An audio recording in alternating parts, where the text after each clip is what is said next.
I'll give it a little bit, and I'll get started soon.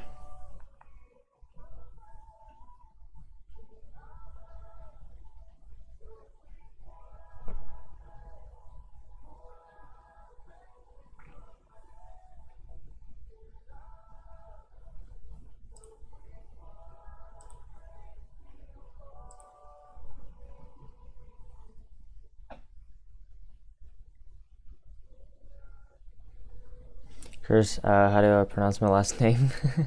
Salf. It's Russian. Hey, but what's up, man? Good morning.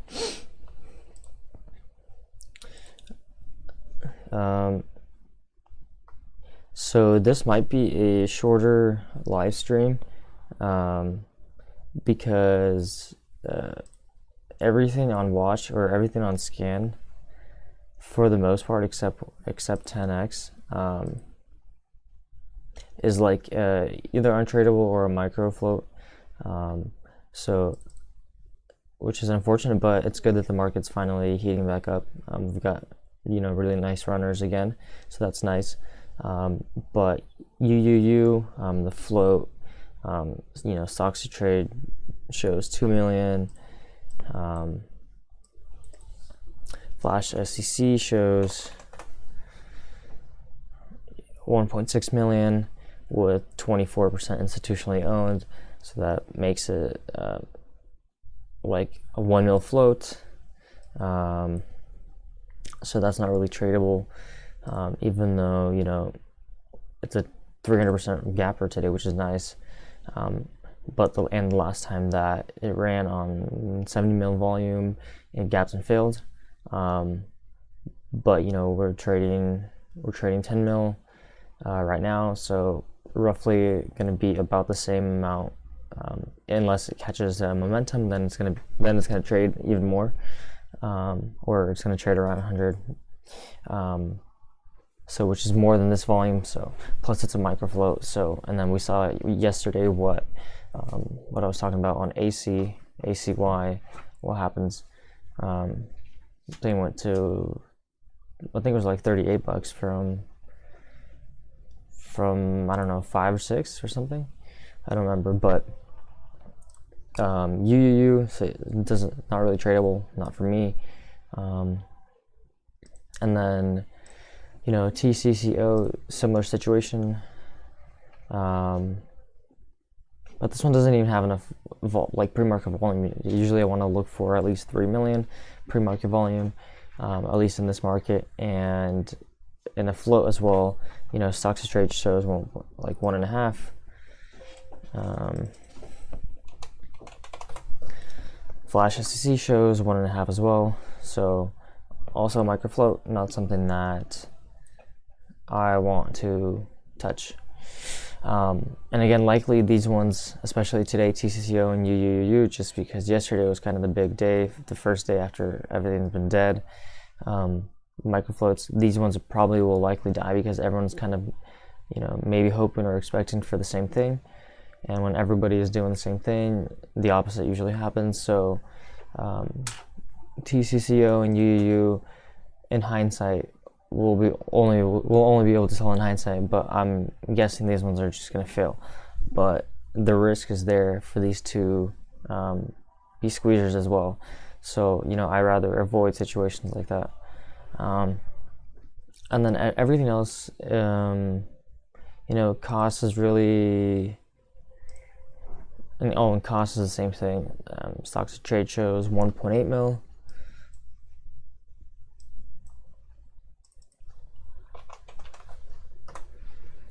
And then Flash SEC 1.4 with 50% institutionally owned. So all of these are just microfloats, which sucks because a lot of these charts are pretty nice, but it is what it is.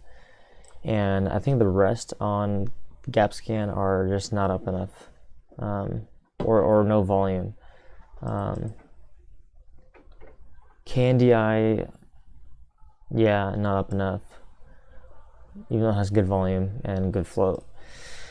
So really 10x TENX is the only one that is interesting to me right now.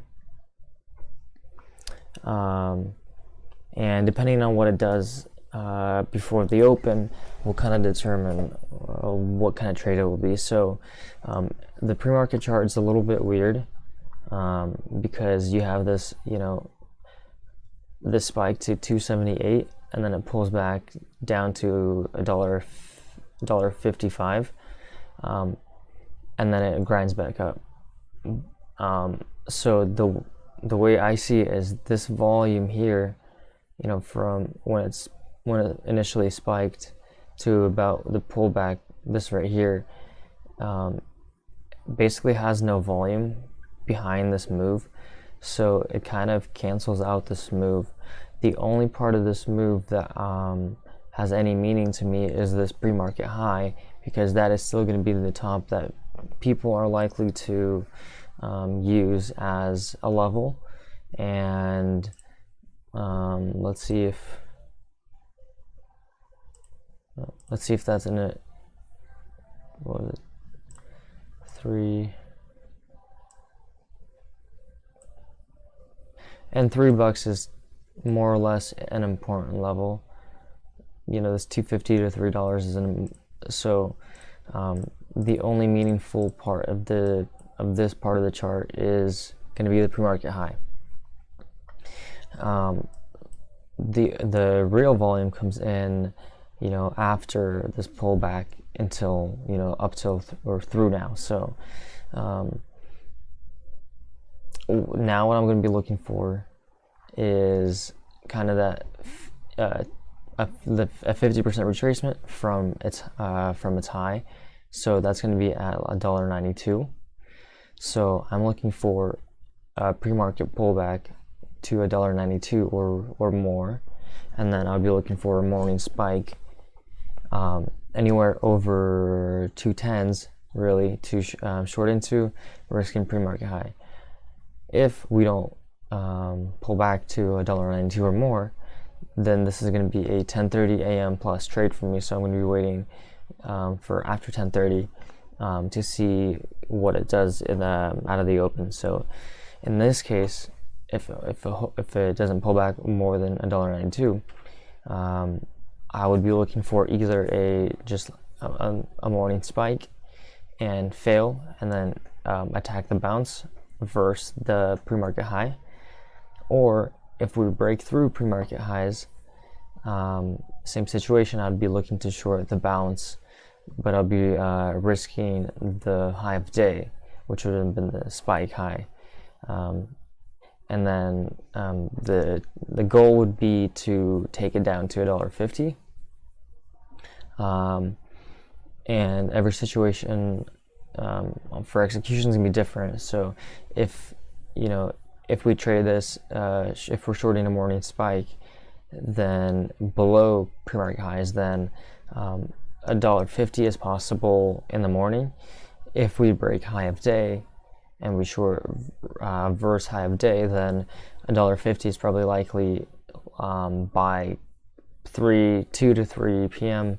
into the close, not so much in the morning, because we're probably not going to see it pull back that much after it's broken pre-market highs. So that's the game plan on TENX. A little bit more of a complicated situation, just because of how the pre-market chart is setting up. So that's why I have various scenarios of how I would trade it. But really, $1.92 is the deciding factor between trading in it out of the open or waiting for a 10:30 a.m. plus. So I think that's it, really, for the live stream. It doesn't look like there's anything else that popped up. And this is really the only thing I'm watching. Everything else is just a micro float that I won't be touching. So if anybody's got any questions before I end, go ahead. If not, then we'll end this, and I will see you guys tomorrow.